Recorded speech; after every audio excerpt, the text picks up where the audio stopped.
played? My name is his name is Angus Og MacDonald. He was a very close kinsman of Robert the Bruce. He fought with him at the Battle of Loudon Hill and also in Bannockburn, 1314, 7 years later.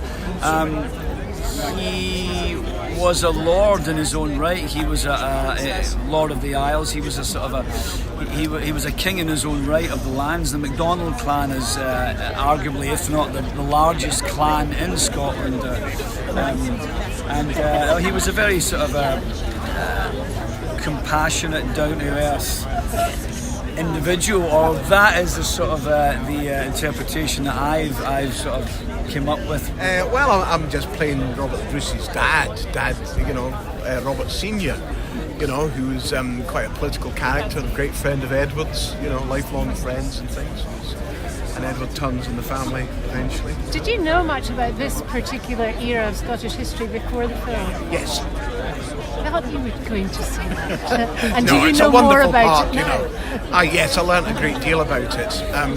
But yeah, that whole period of Scottish history is absolutely fascinating. Thank you. Why was this a story that needed to be told?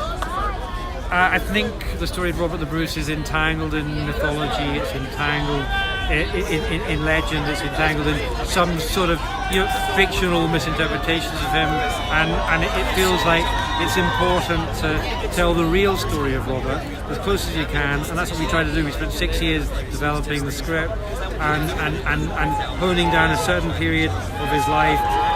Effectively, the 1306, 1307 is the core of this movie, where very turbulent periods of his real history happened. Chris, was this a very complex role for you? Was he a complex character, Robert the Bruce? He was, like any human being tends to be complex. He seemed to be ever more so, and because he achieved so many great things, I wanted to find out specifically what drove him, and unfortunately failed to do so with all the research I did and all the historians I spoke to and all the people that have written theses on.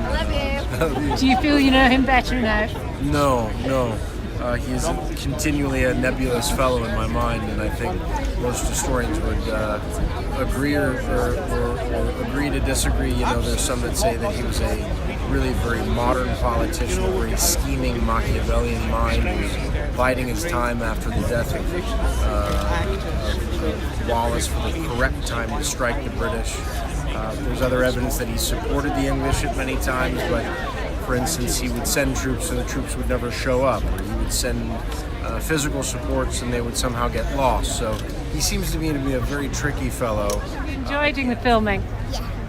And so you're here in Edinburgh, you live here in Edinburgh. Do you go to drama school here? Which one do you go to? Strangetown. And is this your dream, to be an actress? Well, adults are going to stay here and watch it, and then we're going to the Balmoral to watch it, but without scary bits.